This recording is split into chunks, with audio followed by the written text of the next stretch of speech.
हरे कृष्णा।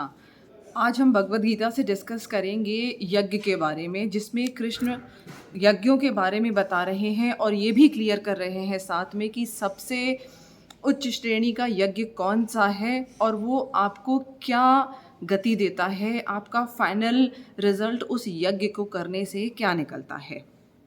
कृष्णा कह रहे हैं अर्जुन से कि हे कुरुश्रेष्ठ, जब यज्ञ के बिना मनुष्य इस लोक में या इस जीवन में ही सुखपूर्वक नहीं रह सकता तो फिर अगले जन्म में कैसे रह सकेगा। हम जैसे भी कर्म करते हैं उस हिसाब से हमें यज्ञ करने को प्राप्त होता है, या जैसे यज्ञ हम करते हैं उसके हिसाब से हमारे अगले जन्म हमें प्राप्त होते हैं। ये विभिन्न प्रकार के यज्ञ वेद सम्मत हैं। जो भी जितने भी यज्ञ हैं, जितने भी प्रकार के, वो सब वेदों द्वारा परमिशन दिए गए हैं और ये सभी विभिन्न प्रकार के कर्मों से उत्पन्न हैं। इन्हें इस रूप में जानने पर तुम मुक्त हो जाओगे। इस रूप में जानने पर, किस रूप में? जो नेक्स्ट श्लोक आ रहा है, कृष्ण उसमें गूढ़ रहस्य, एक सीक्रेट रहस्य कह लीजिए, एक बहुत ही गहरी बात बता रहे हैं कि हम कौन सा ऐसा यज्ञ करें जिससे कि हम मुक्त हो सकें। वो कृष्णा बता रहे हैं इस श्लोक में। ध्यान से सुनिए। अर्जुन को संबोधित करते हुए कृष्ण कह रहे हैं, हे परंतव, द्रव्य यज्ञ से ज्ञान यज्ञ श्रेष्ठ है। जो हम द्रव्यों का यूज़ करके यज्ञ करते हैं हर प्रकार का, जो कि अब शुद्ध भी नहीं मिलते हैं, उससे श्रेष्ठ क्या है? ज्ञान का यज्ञ। अच्छा, हे पार्थ, अर्जुन को कह रहे हैं, अंत गुत्वा सारे कर्म योगों का अवसान दिव्य ज्ञान में होता है।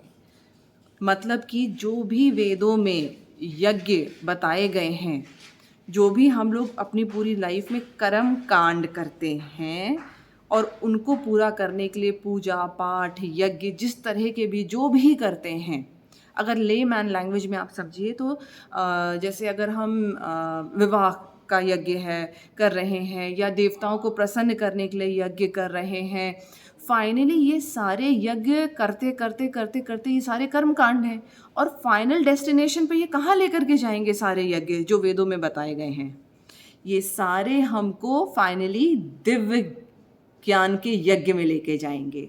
अवसान क्या कह रहे हैं? हे पार्थ, अंत गोतवा सारे कर्म यज्ञों का अवसान एंड दिव्य ज्ञान में होता है। दिव्य ज्ञान में होता है मतलब ट्रांसेंडेंटल नॉलेज। और ट्रांसेंडेंटल नॉलेज क्या है?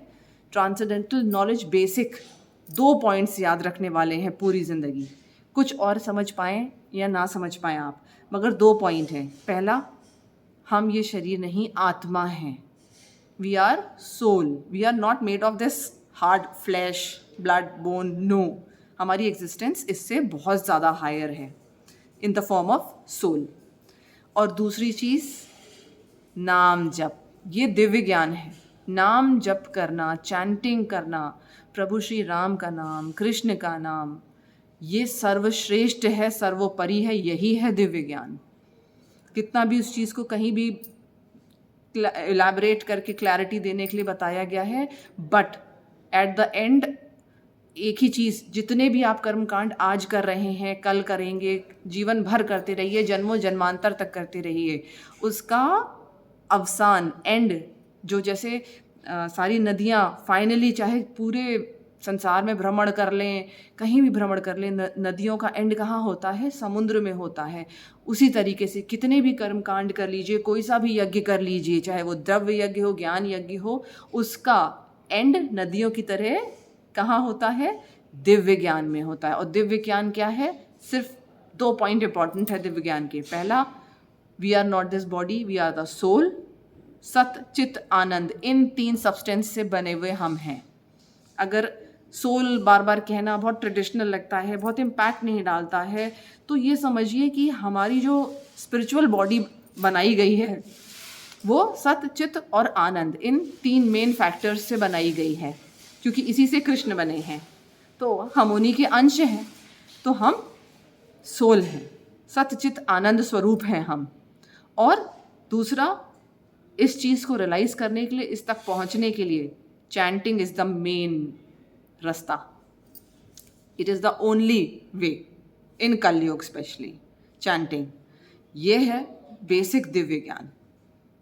हरे कृष्णा.